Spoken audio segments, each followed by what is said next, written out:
Welcome to Building Fortunes Radio.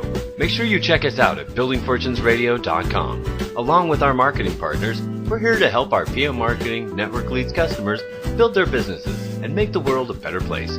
At Building Fortunes, we know how much your business means to you and the people important to you. So spread the word, tell a friend, join our newsletter, and go make a difference in your world. Now on to our show with your host, Peter Mingils. Hello, this is Peter Mingils. You're listening to Building Fortunes Radio on www.buildingfortunesradio.com. For those people unfamiliar with my voice, I own a company called PM Marketing. A lot of people are familiar with the domain name that we have, networkleads.com, and we've been expanding our business for a considerable time. I think it's been 18 or 19 years now. I'm not so good with dates, but it's about 18 or 19 years, and we started off with the passion of building home-based businesses. So sometimes I get a chance to tell this little story for those people that may be unfamiliar with this. A long time ago, when I was in Chicago, I had been working with a company called P.F. Collier, which was an encyclopedia company, actually made excellent educational materials. And my P.F. Collier experience was really not by design. It was more or less by default. I had previously worked with a company called Electrolux. That's the company that I gave 11 years of my life to initially. And anybody that ever worked with me over in that direct sales capacity of Electrolux knew what we meant when we said we gave our lives to that company. If you were a sales rep, a division manager, anything else working with me, you realize that we tried to manage our times the best way possible. We would do meetings on Sundays because they wouldn't get in the way of our regular work week. So we would say yes to a lot of things that made sense to us. We'd say no to a lot of things that didn't make sense to us. We worked in the fields. We started early. We closed often, meaning closed for like sales. We weren't afraid to knock on doors, do trade shows, be creative, put ourselves in situations that most people would never put themselves into. So we were kind of like hardcore direct sales. And when I say hardcore direct sales, I mean we actually made it happen on a daily basis. Most of the people that bought from us at that time were not thinking about buying from us when they woke up that morning. Matter of fact, most of the times we could even playfully say, listen, the last thing that I want to do is sell you a vacuum or a shampooer.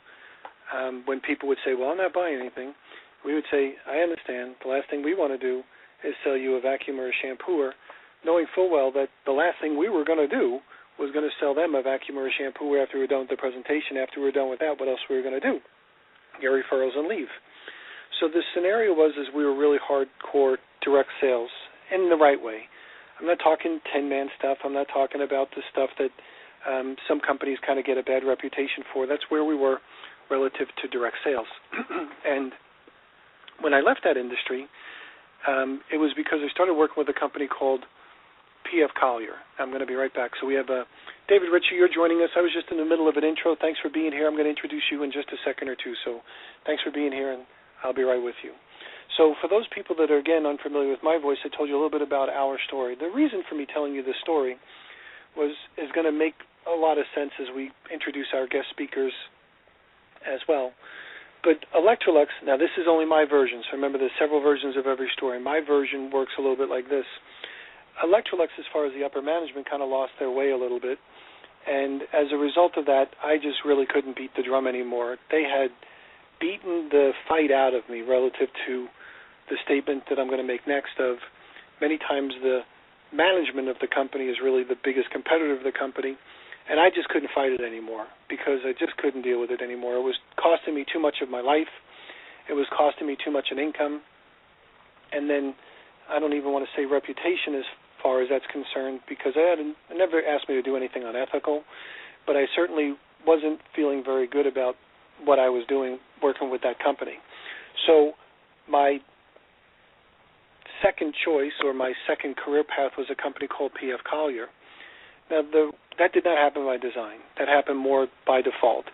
See, one of the other division managers and area vice presidents that I worked with, his name was Joe. I'll leave him nameless just to protect his innocence. But Joe actually left the company, Electrolux, for a very similar reason to what I did. And he went over to a company called P.F. Collier's, which was an educational company. And he knew I was dissatisfied and I'd probably be doing something, and I needed a way to get out. It was like Electrolux was a drug for me, and I needed a way to get out. and we were seriously addicted. Anybody that's working with me knows exactly what I mean by we were addicted. So he said to me, I'll give you a small contract to be able to at least let you pay your bills while you're making the transition out there. Somebody's going to scoop you up, and it might as well be me. And I liked this gentleman. His name, again, is Joe. He was the division manager of the division that I was with when I first got hired on my very first day for that company, and was very instrumental in me getting promoted and also watching my back. He protected me probably more than I would ever know relative to the challenges that the incompetent management would probably have at that previous company. So when he asked me to come over there, I said, Joe, I'll do that. I don't know anything about selling encyclopedias. I believe in education, but, encyclopedias, I'll take a chance at it. We'll build an office and all that sort of stuff. So, again, I was direct sales hardcore again when it came to the books business, because people don't wait for books like, donuts or cake at a bakery on a Sunday morning. So we sold those things. So you could just imagine my confusion when I took a look at doing this home-based business industry as a profession. Not that I couldn't see the benefit of working from home. Of course I could see the benefit of that. The Internet had just started to become popular. Phone rates started to go down for those people that used to remember. People used to pay 20 cents or more per minute for their long-distance calls. So I knew the phone rates were going down. Conference calls were becoming popular. The Internet was becoming available. The world would eventually become borderless, as we will. It was a perfect time for people to be involved in home-based businesses. So I was an evangelist for home-based businesses because that's what I wanted. I figured better by design. I wanted to build my life better by design, and I took a look at network marketing because to me that made perfect sense. Well, in the process of it making perfect sense, I would go to meetings or listen to different people or be on conference calls, and I would wonder what the hell they were talking about. They were not talking about the same physical world that I was familiar with. Is there some difference in some gravity on the network marketing planet than there is on my planet? Like, people would say something like, oh, all you do is get two. And I said, calculators work like that. Like pushing buttons on a machine work like that. That's not the way real life works. And then they would say it's easy, anyone could do it. All you have to do is talk to your friends, neighbors, and relatives. I'm like, well, wait a minute, that's not necessarily true. So wait a minute, you guys are just lying. And I don't want to say lying in like a negative sense, but you're lying. It doesn't work like that. You're deceiving people. When you bring people into a business on that level of deception, that's just not right. Now, I certainly won't mention the names of the people that I'm going to mention next in this example. See, Electrolux had those bad apples too. They used to promise people guaranteed incomes and then pull the rug out from under them when the person was saying, wait a minute, you guaranteed me this. So I'm not going to mention those people's names, even though they probably deserve to be outed out. Most of them by now are either retired or dead because it's been a long time since we've been with Electrolux. So we had bad apples too, but we weeded them out. We replaced those. As a strong division manager, we were the ones that replaced or stopped them from doing those business practices. But in the network marketing world, holy cow, is there ever let the buyer beware? And that's where I become passionate about doing the things that we do on Building Fortunes Radio, because those previous direct sales professions really hurt a lot of people. I mean, some people didn't take jobs that they could have taken because they were given guarantees. Certain people, didn't take career paths because they were assumed or given guarantees. Some people were flat out lied to. Some people were, given, bad hands, dirty deals, stuff like that. And I just never wanted to build my business that way or would tolerate something like that. And that's one of the reasons why we run my own company. This way I never have to be put in a position where I'd ever do that. But boy, if you're a network marketer, you are really blind, feeling around in the dark sometimes to where's the truth and what's the reality, and to be able to make some kind of a decision based on some information you really need to. Somebody's got to pull the curtain away from the veil, if you will, to kind of show you, okay, well, wait a minute, this is what you have to do, and if you do this, this will work, because there are certain aspects of the home-based business that will work like a calculator. Like if you can actually sponsor two and show those people how to get two and show those people how to get two, then, yeah, your business can grow like a calculator. And you know what? Some will get none, but some will get five. So that's okay to beat the drum, but it's never going to work that way specifically, and it's never going to be that easy. And you're going to have to deal with management and leadership skills because we deal with a competitive environment. And just because somebody at the front of the stage has a microphone doesn't necessarily mean that whatever income they're suggesting that they make or that they do make is actually them telling you how they did it on how you're supposed to be able to make that kind of income. Like, is that duplicatable as well? So again, not only are you feeling around in the dark, if you're looking to make a decision about a home-based business, many times they don't even tell you that there's mouse traps and sharp objects and knives and places where people can get hurt. And that's why we built Building Fortunes Radio and do all the different things that I've done with the trade organizations that I have, sing this very unpopular song of, wait a minute, there's really some great things about network marketing that if done the right way could really make a big difference, but there's certainly things that you want to know about. And today's guest speaker, his name is Dave Ritchie. Dave and I had an opportunity to meet as a result of another relationship that we started with a gentleman named Roger Van Blissingen and then also eRobert Smith. And I asked David to have a standing invitation anytime he wanted to be on our Friday at 5 p.m. radio show to be with us, because his story is also a very interesting story, and interesting for the fact that I think I can somewhat say that if he and also his partner, wife at the time, could have absorbed some of these messages, maybe things might have been different.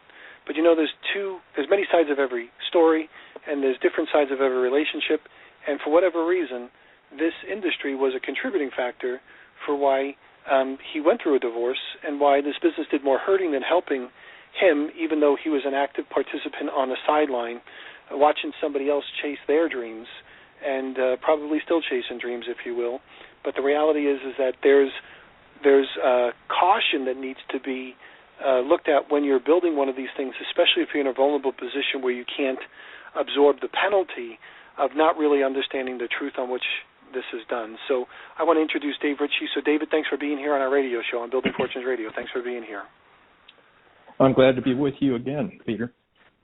And I hope you don't mind the longer conversation. I knew you were taking some time on getting in. I wanted to tell them a little bit about my backdrop and my story as we're blending this in, because I was more along the line of, hey, listen, if you're going to be a manager for me, or if you're going to build an office for me, or you're going to do something, let me show you what we're going to have to do.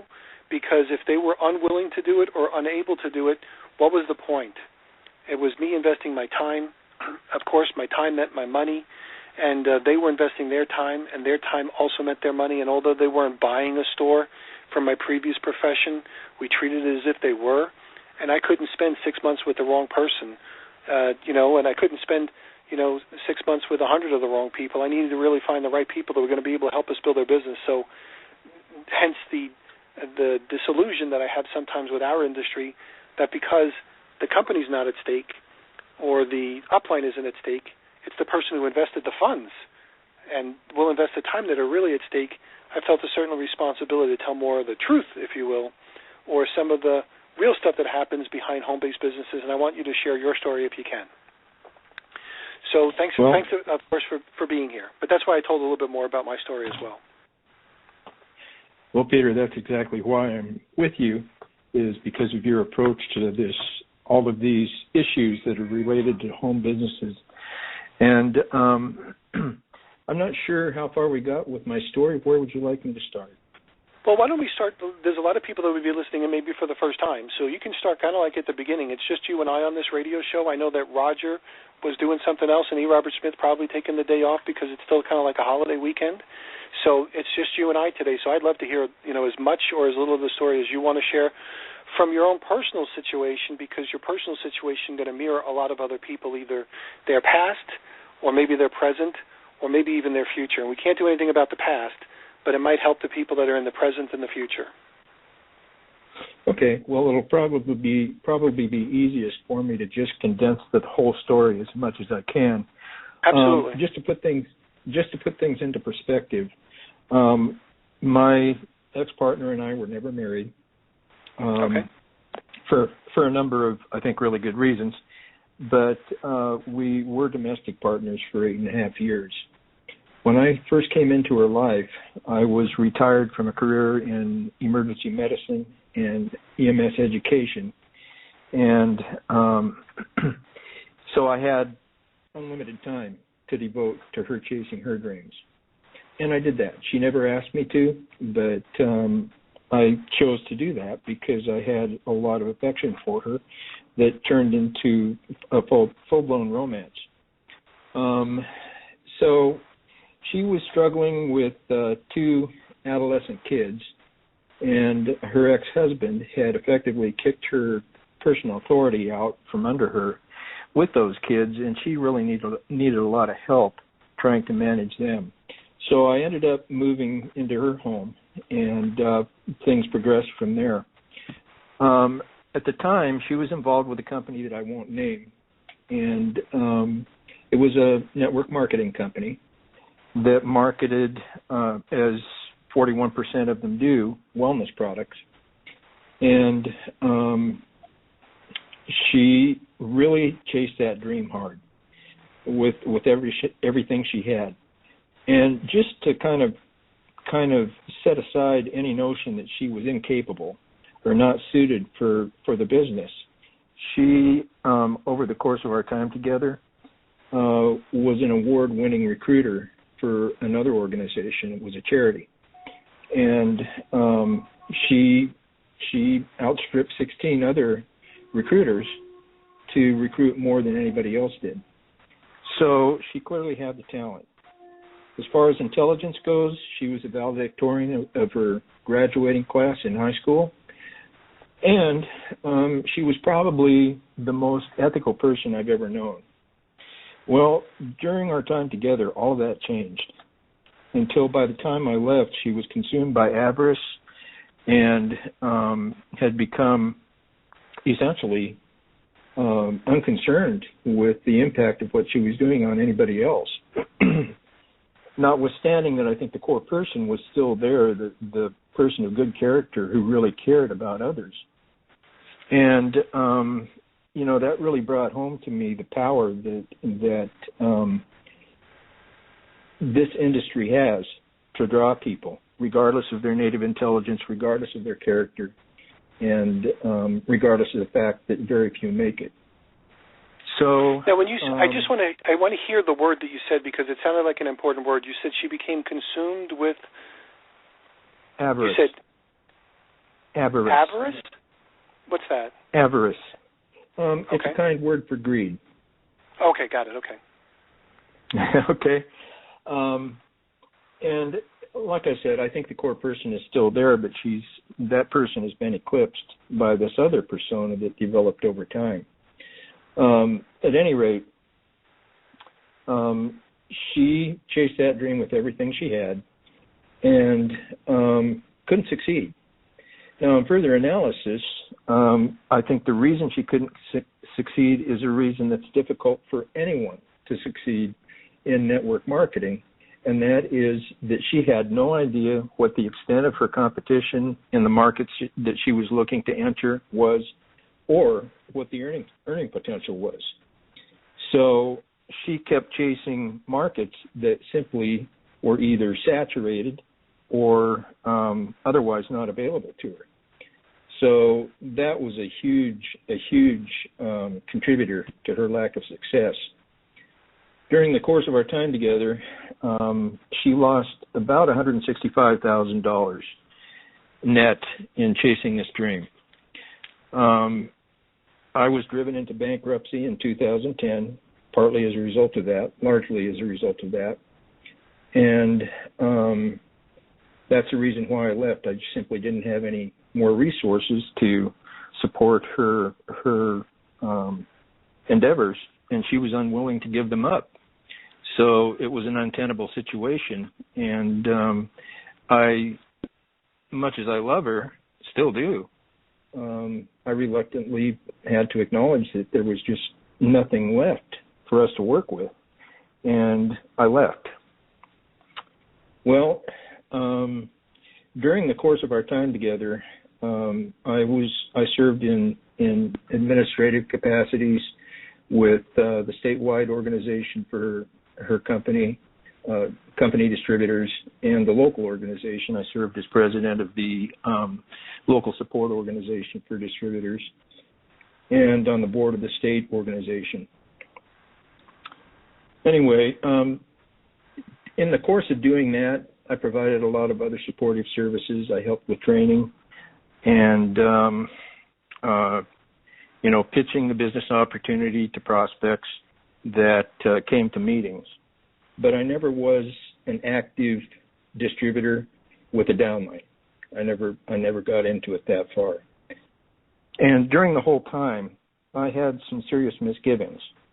It just, it didn't add up for me. The whole notion of unlimited exponential expansion, which was the drawing card to all this, just didn't add up.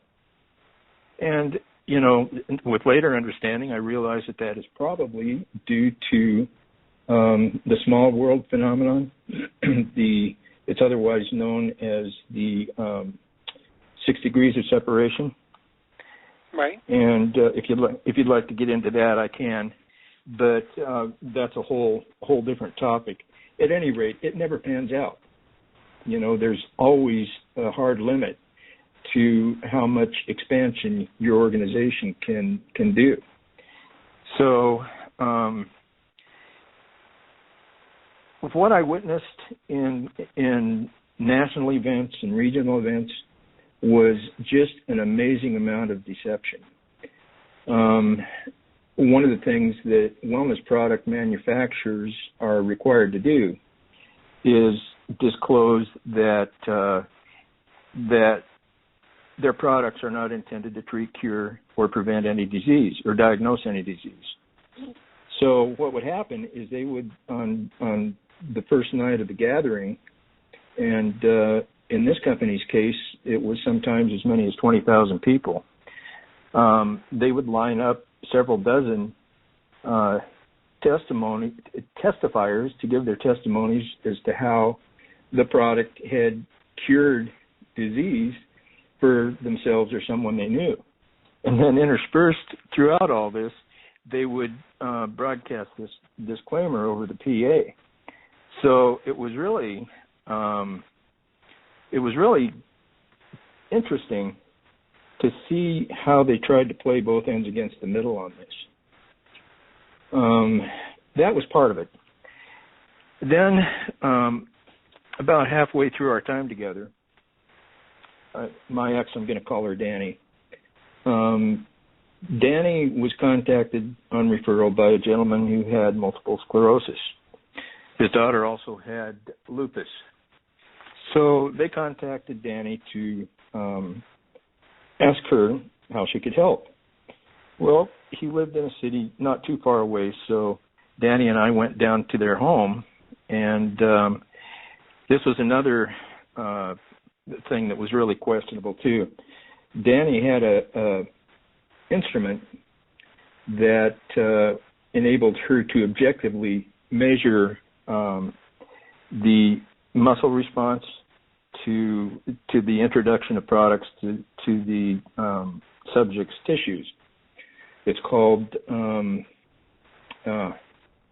kinetic. I'll think of it before we're done. At any rate, it's really a questionable, quote, science, end quote. And it doesn't immunize the testing from the influence of the placebo effect. So we tested these people, the gentleman with MS and his daughter, and on the basis of their test results, they ordered several $100s worth of product every month. Well, about 3 months later, we got a call from this gentleman, and he said, nothing's happening. I'm not getting better. My daughter's not getting better. And we need to know what to do. Well, as it happened, there was a regional event put on by this company in the same city that they lived in. So we arranged to meet them there as their hosts. And we knew a registered nurse who we thought might be able to give them some ideas on what they needed to do. So everything went off as planned, and when the appointed meeting time came with the RN, we went outside. It was just the RN and Danny and this gentleman and his family and me. And Danny explained what was going on. The gentleman asked this RN, what do we do?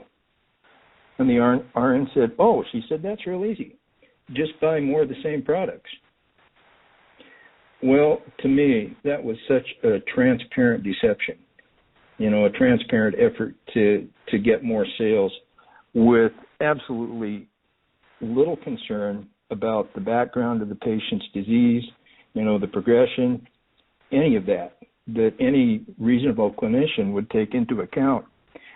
And as I say in my written story, there wouldn't have been a hole small enough to crawl into for me to escape that, what to me was a horrible reality.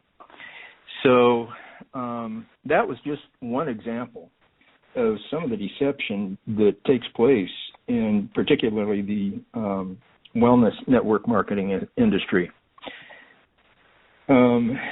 Anyway, about 3 months later, the gentleman stopped his order, refused to respond to any efforts by Danny to contact him, and that was it. If I could, I would go back. I don't know the family's name anymore, and Danny's not going to give it to me, so there's no way that I can go back and try to make that right with these good people. So that was a real watershed moment in terms of my realization of what I was into. Let's see, this would have been in 2008. Yeah, 2007 and 2008. Danny got involved on referral with a self-help program, and I'll leave that company unnamed as well for obvious reasons. And she spent $12,000 over the course of 4 seminars that were first in-state and then out-of-state to basically undergo psychosocial deprogramming. The idea being, as it is with EST and similar programs, the idea being is, the way it's explained to the clients is that it takes away the inhibitions that would prevent success. Well, in reality, it also takes away traditional mores and values and, gives a clean slate to the client, a clean slate for an MLM or a network marketer to influence them. So Danny did that. She was really happy with the results, and how she felt about things. And I was glad to see that. On the other hand, she became totally immune from any concerns that I raised about the ethics or validity of the business opportunity that she was in.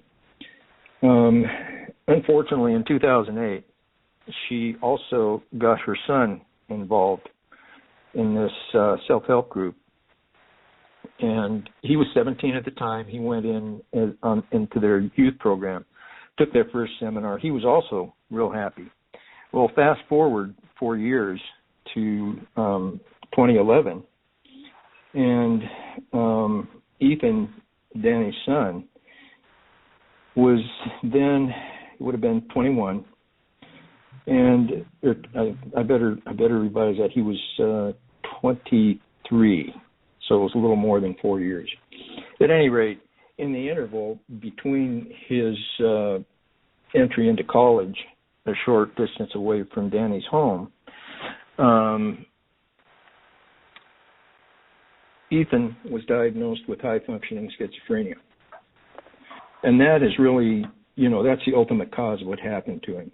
The rest, I think, was just triggering factors. He just, it was about 6 months after I left Danny, that he was invited to participate as a facilitator in a similar seminar about 100 miles from home. So he went and stayed in the sponsor's home there and was very helpful, as he always was, with the seminar. But privately, he was just in agony. He called Danny about 2 days into the event and was really feeling a great deal of remorse because he felt that he had shared too much of his own struggles with his dad that wasn't beneficial to the students or the clients that were there. So he began to read this I would have to say cult leader's manifesto obsessively, read it over and over again, and was trying to make some sense of what was happening. Well, the interesting and sad thing about it is that these seminars, these sorts of programs, do not have supervision or monitoring by any mental health professional. So, it was clear to me in retrospect when I finally heard the story that Ethan had had a psychotic break, and nobody there recognized it. Nobody was equipped to recognize it. They didn't have the skills or the knowledge. So about, let's see, he got back home about 20 miles away from where Danny lived the following Tuesday after the event was over. And after he got home, his longtime roommate called his own father, who owned the house they were living in, and said, "Dad, Ethan is out of control. He's just babbling incessantly and making no sense." So his dad came over and told Ethan, after hearing the story, told Ethan, "Ethan, you're going to have to find someplace else to live until you get some help." So Ethan called his mom again. She was out of town at the time, and said, "Mom, what do I do?" And Danny told him, "Well, Ethan, you can move in with me as long as you need to. Just bring whatever you need down to the house and move in, and I'll see you when I get home." So about an hour later, and that was the last phone call anybody got from Ethan that we know of. So Ethan showed up at Danny's house about an hour later with his car full of his stuff, and the next door neighbor happened to notice him in the backyard with his mom's samurai sword. Well, the samurai sword had been gifted to Danny for completing the course. So he was doing something with that sword that alarmed the neighbor. I visited with her, but I haven't gone into depth on exactly what was happening. At any rate, she called out to him, and I presume with a warning about being careful or something. And she was in the backyard with a landscape architect. Well, when she called out to him, Ethan didn't acknowledge her at all. He just dropped the sword and pulled a handgun from his pocket and pointed it at his neck. Well, the neighbor and the landscape architect ran into the house, and about the time they got inside, they heard a bang, and the landscape architect was looking out the window and saw Ethan fall. And Danny, in the meantime, called 911. Well, Kevin's aim was very good, and the bullet just wiped out his brainstem, so he died immediately without any pain or anything else. The sad thing is it didn't have to happen. The sad thing is that we let it happen as a culture, because the regulators who should be exercising oversight with these kind of organizations don't do their job because we don't demand it of them. So, I can only blame myself and my neighbors for what happened to Ethan. Obviously, his mental illness was a primary cause, but I think had these triggering factors not been in play, he'd still be with us. So, Danny has been through,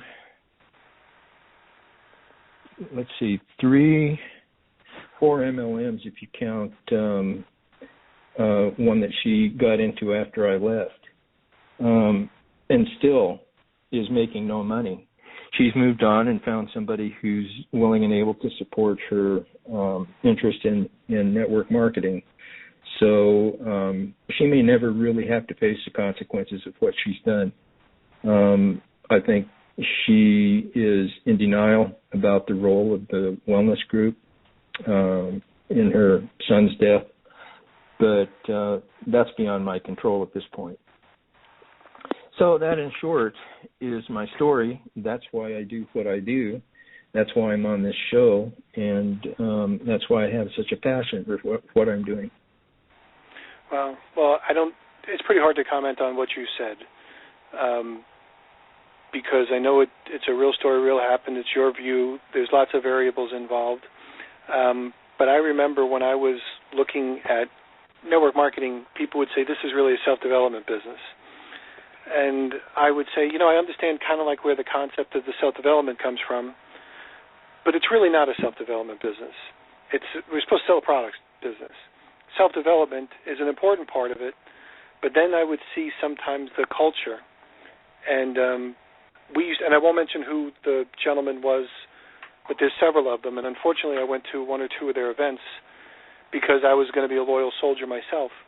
And one gentleman specifically ran this thing, and many of them, by the way, happened to use the word samurai, which is coincidental, but I would say to myself, you guys think you really are like these clinical psychologists that can open up these people's wounds and think that you can fix or change these people, but I'm watching you open up people, and you can't put them back. Like you're trying to go into something that you really need to be super trained and proficient at, and then certainly you'd never leave these people alone. So we actually experienced, and matter of fact, she turned her career around. She's a successful speaker now. But we actually experienced bringing someone to a Phase 1 course, and she was one of our best people when I was running a network marketing company specifically. She was one of our best people that after one of those events, she came back home, and she literally couldn't get out of bed or make another phone call. Like they had opened her up so much, and they couldn't put her back together. It basically destroyed her. Now, she's not the type of person that had the attitude or the ability to stay there, so she's rekindled herself, and she's kind of moved on into other areas as well. And she's successful, in my opinion, unfortunately, in that same self-development thing. But the reality was that we witnessed people that were opened up, not being able to put back together again, and if they were, say, for instance, had the tendencies like this Ethan gentleman, I could definitely see how they might follow the path that, that young man unfortunately did. Now, again, everybody listening in, we're not medical people. We weren't there. We don't know what's going on in his head. There's lots of variables involved. But I think everybody that would agree that was probably associated with this situation, those things were contributing factors one way or another. If they were done the right way, maybe they might have been able to control the situation. But because they were done by, and so I'm going to throw in my points, untrained people whose rewards were mostly financial, and they too were sucked into the financial rewards, those are some of the very big contributing factors. And the only reason why I even mention that, or I'd like to hear your story without, of course, liking your story, is because we have to watch out, because that is a somewhat of a factor in our industry, that cult-like, if you will, belief of not letting go, that addiction, if you will, if somebody has a tendency to be addictive or susceptible to those cult-like things, they can easily be manipulated for good or for bad. So I don't know if my comments were appropriate, so I'll let you clean up my comments any way you want, David. I don't think there's any cleaning up that needs to be done. I think you've got a good grasp of the issues. What I will say is that both self-help programs and prosperity programs have an affinity with multi-level or network marketing that is really dangerous, in that network marketing really does, and I can get into this another time because it's actually kind of a long piece, but these the MLMs, the network marketing companies, tend to suppress critical thought in their participants. Otherwise, they wouldn't be able to get the participants to buy into a business plan with so little opportunity of success or probability of success. And the same is true of these prosperity gurus and cults. So what happens is that these people become low-hanging fruit for these other cults, and network marketing companies refer them directly to those cults because they benefit in having people that are more susceptible to logical fallacies that come back, and the cults benefit because they have ready clients that are easy to work with. So that's a really, in my view, a really ugly part of the network marketing industry, and I wish there were a way to change it. I guess one of the ways to change it is make people a little bit aware of it. So those people that look at it and say, this, like when I was brand new at this, I sniffed it. I said, this smells like something that looks like one of those things that you just described. But could it really be? There's a conflict of messages. Wait a minute, this is supposed to be a really great company, but yet there's this downside to this, almost like this negative cult-like kind of a feeling. Now, we also have eRobert Smith. eRobert Smith was able to join us a little bit later, so I didn't get a chance to introduce him in the middle because David was in the middle of his story. But eRobert Smith, do you want to comment on anything that David had mentioned relative to his story, or or anything that we have so far going on? Well, it's interesting because this is an area that we haven't discussed much on the show, where Roger and I have been making comments and providing insight and information, and it's but I'm glad we're here. I'm glad we're looking at this because no question about it, this is a troubling area, and it's really rooted in this. What do you do when the name of the game is to recruit people and keep them in buying products every month, more often than not, on auto ship? In other words, that's what's been driving the industry. It's recruitment and internal sales. So the idea is to keep people in buying products. I'm talking about the motive of the company and the big promoter recruiters, which I was at one time. And so, well, what do you? If they're not making any money, how do you keep them in? Well, you make them think that if they work just a little harder, or if they learn these principles of self-development, and that's just one more.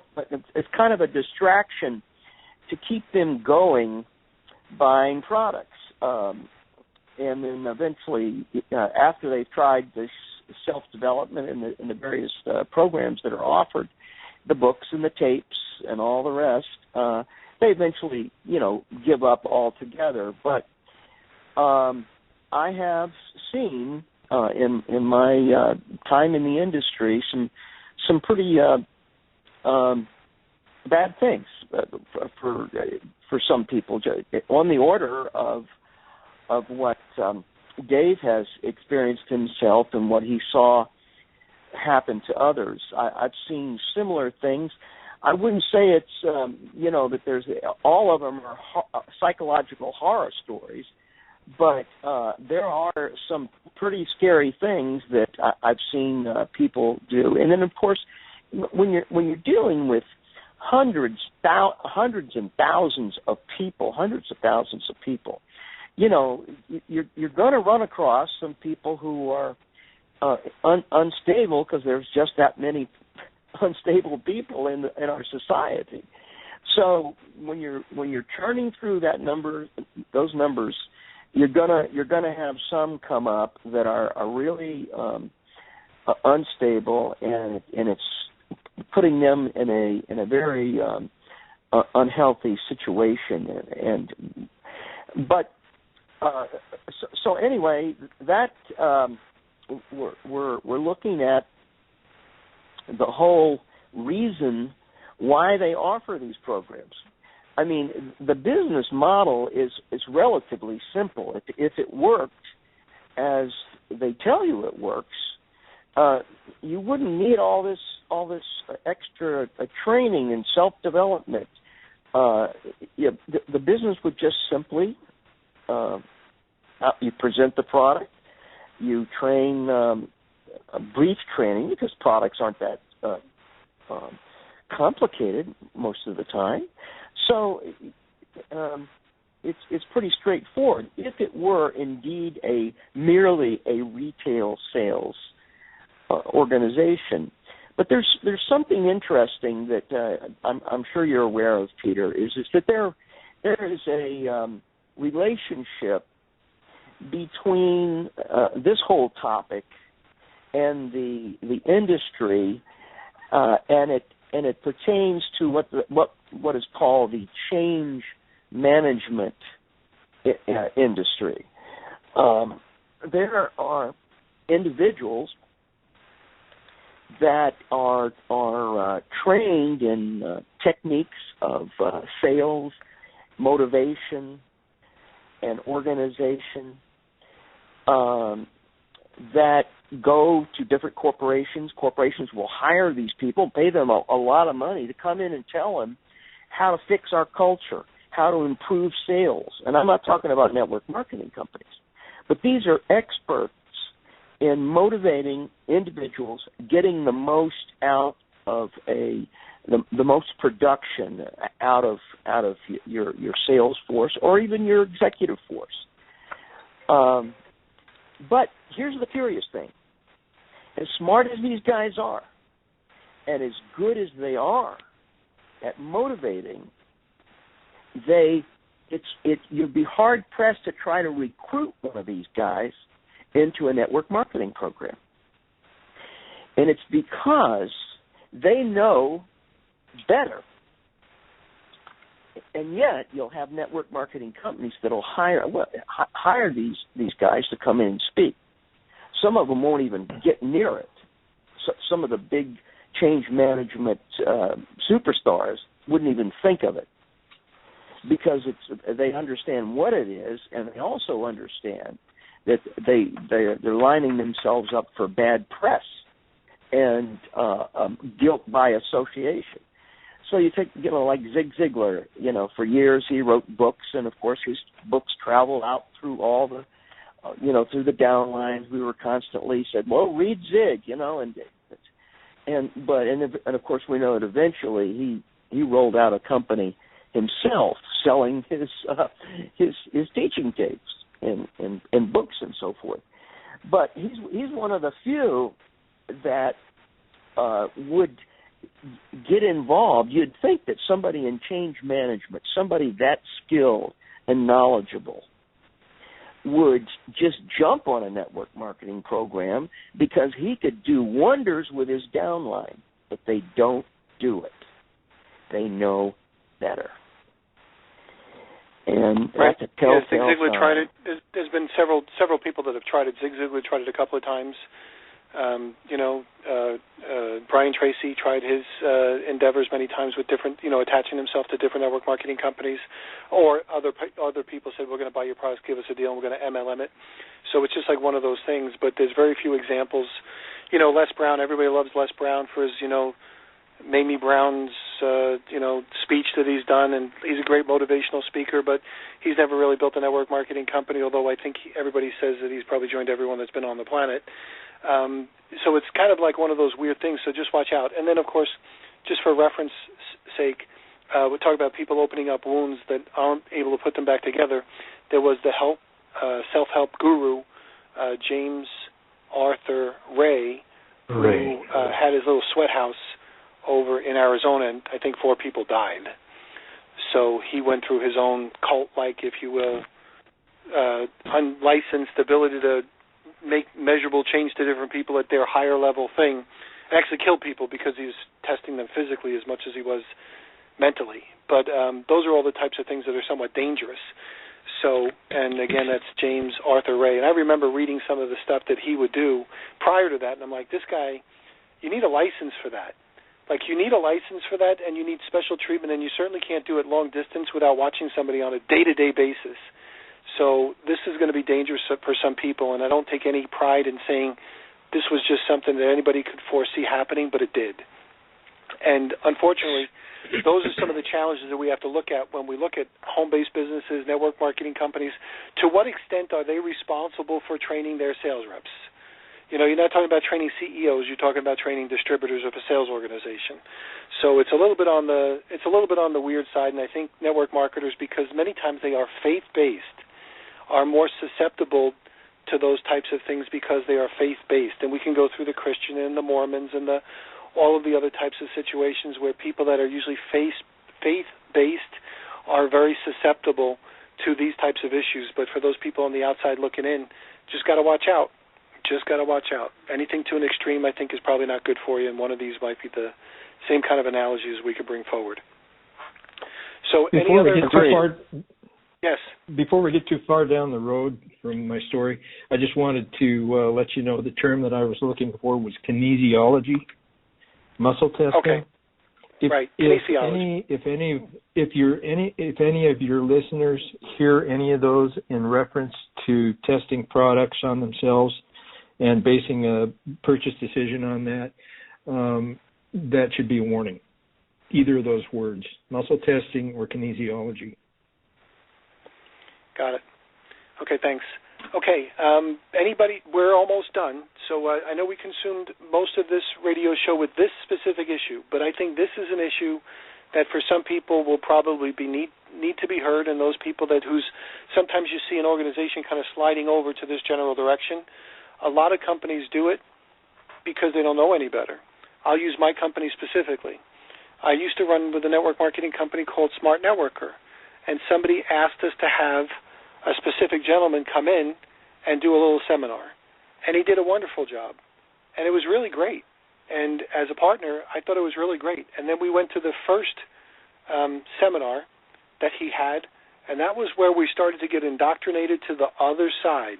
Like, you guys are trying to keep us up late, trying to really mentally break us down. After 3 days, you're trying to psychologically break people, and then everybody wants to come to the next seminar, which is really weird. So I resisted the psychologically breaking, saying this is so far outside of anything that I ever wanted to get involved in.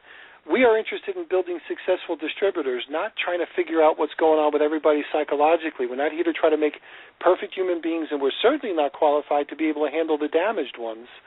And I stepped away from that, but I saw how people got sucked in. They got sucked in by a very effective basic training course, and whether it was by design or intervention, or that's just the way they were duplicating the way they did it, because most of these people that train these ways saw somebody else do it, and they figured, I can make a lot of money doing that, or they were evangelists and believed in the same thing. So I'm just suggesting for those people that are listening in that are interested in really learning some of the ins and outs about this business, that you just keep your eyes wide open. If it looks kind of weird, it probably is. So over to you, Dave. If I may, Peter. Yes, please. You mentioned a couple of things about the religious aspect of that. In each of the multi-level marketing companies that I had any involvement in, they had a virtual Bible. I don't know if you're familiar with Think and Grow Rich by Napoleon Hill. Of course, yeah. And there's a corollary video that was released in 2006 called The Secret. Mm-hmm. Those both are based on, unfortunately, legitimate psychological concepts, but take them clear out of the realm of reality or reason, with the notion that you can magically attract what you want with the right thinking. In other words, the power of positive thinking. Now, that works when you're talking about animated people, and it will draw people together if they focus on similar things. But it doesn't work with inanimate objects. There's no evidence that it does. It can't be tested, and that's its power. But I often deal with people who say that, if nothing else, they learned some good business techniques. Well, that's not a good business technique. It doesn't work, and demonstrably so. So that's one of the many tragedies in this that tends to prevail in this industry. Yeah, my personal opinion, Think and Grow Rich is a great. I love Think and Grow Rich. I learned a lot of things, and the most important thing I think from Think and Grow Rich is I applied in the physical world. I wasn't going to sit there like a swami thinking that if I just believed things were going to miraculously happen. So The Secret, on the other hand, was for the cult. When I watched that movie for the very first time, The Secret, I almost was like disgusted. And by every one of the authors that were in The Secret, every one of the people that are pushing those things, to me, anybody that's associated with The Secret at all just doesn't get it at all. And we're really one of the ones that were using that as a testing ground to find the vulnerable ones. So I didn't like The Secret at all. And I was a little bit dismayed on some of the people that were actually, the speakers of The Secret, because it just kind of revealed where their heads were at, in my humble opinion. Think and Grow Rich, for me, was a really big thing from the sales perspective, because I took the principles and I applied them to the real world. So the idea of me being able to control my mind, like that master key, really made some sense. The self-confidence formula really made some sense. I was able to apply a lot of the principles from Think and Grow Rich. So I'm a little bit like an evangelist. I know I'm mixing my metaphors the wrong way here. I'm a little bit like an evangelist for Think and Grow Rich, because I was able to apply a lot of those things to the business that I was in. But The Secret, I'm totally anti The Secret. I think that is the biggest injustice, and also a perfect proving ground for a litmus test for the susceptible ones in our industry, for those that can go down the course that we've been talking about. So absolutely. Go ahead. I did some research on the quote faculty, end quote, in The Secret. James Arthur Ray was one of them. We mentioned him already. Yep. But two of the others have also been thoroughly discredited. One is a gentleman in Australia. His name escapes me at the moment, David something, who was an investment guru. I don't know where his case stands at this time, but he was exposed by the media as a flat-out fraud that ran off with people's money. And a third, who was supposedly had a PhD in something, after The Secret was released, was kicked off the faculty of the educational institution that he was involved with, because it turned out that his master's degree was invalid. He didn't really have one. So, I mean, the deception that is rife within that cult-like belief system is quite astonishing. Right. So, Bob, did you want to add anything to that, eRobert Smith? No, I've seen a certain amount of this. The extreme, of course, is Bill Gould and the team that he had. They were lethal. Just having some contact with these guys, they all came out of NSA. And a lot of people know, that anybody that's been around in the industry knows that NSA was responsible for creating a type of culture. And out of that whole thing, out of that company came just a herd of guys that joined other companies. And in as much as it wasn't as cultish as maybe the extremes of what we've been talking about here,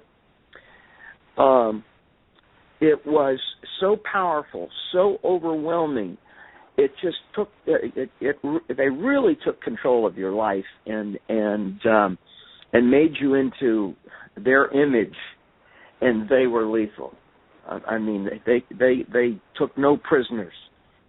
And once you got inside, it was difficult to even leave, because there was all kinds of intimidation going on, and just psychological trickery that didn't rise to the level, perhaps, of what was going on with The Secret, but was just incredible. And so, of course, we know that amongst the reasons I think that company was taken down, I'm talking about Equinox, is not because of their compensation plan was closer to Amway than a lot of them, and the product they were selling the same kind of products that Herbalife and the rest of them are selling.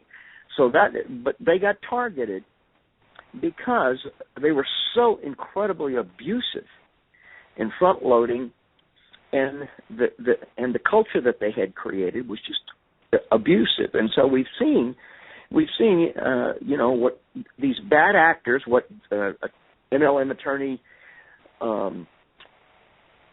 Jeffrey Babner calls bad actors.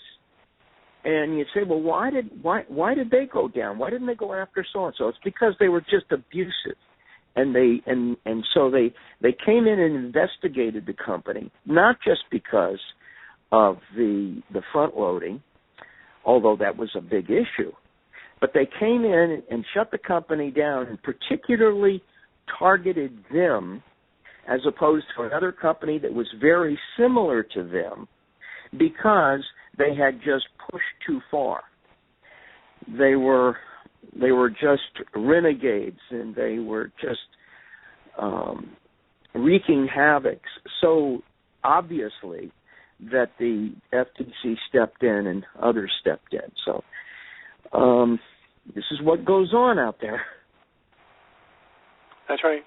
So, David, I really appreciate you sharing your story, and thanks for the details that you shared your story with. I'm sorry you had to go through it, and obviously sorry for the young gentleman who killed himself and your ex-partner for whatever she's going through or went through, or totally oblivious to at this point, because it could go either way, certainly. But I really appreciate you sharing that, and I look at these kinds of conversations as necessary to validate anybody that might be listening in to say, I thought, there was just something about that seemed kind of weird to me, so that you can actually see, no, that's validated. What you do with the information is totally up to you, but at least it's validated that there's some screwy stuff that happened in any industry, and there's certainly some stuff that happened in this one as well. And for those people that are more susceptible to it, we have a whole bunch of unlicensed people that practice stuff that you probably need a license for. So, David, I'll let you wrap it up if you have any final questions or suggestions, but I certainly appreciate your story. Well, I think the key for your listeners is to pick up as they can on key terms, key concepts that should serve as warnings to them. Unfortunately, they seem to be prevalent in network marketing, not so much in other fields, but those are things that at least I would consider warnings to stay away. Right, and many times I think faith-based is one of the contributing factors, that we have to watch out for as well. So, because those people are somewhat susceptible for those types of things. So if you're faith-based, and especially if you have a faith-based leader, I think that's also a challenge sometimes as well. Okay, well, thanks everybody for being here. Thanks for taking some time out of your very busy schedule, and we'll catch you next time. Thanks for listening in, everyone. Thank you, Peter. You're welcome. Bye-bye.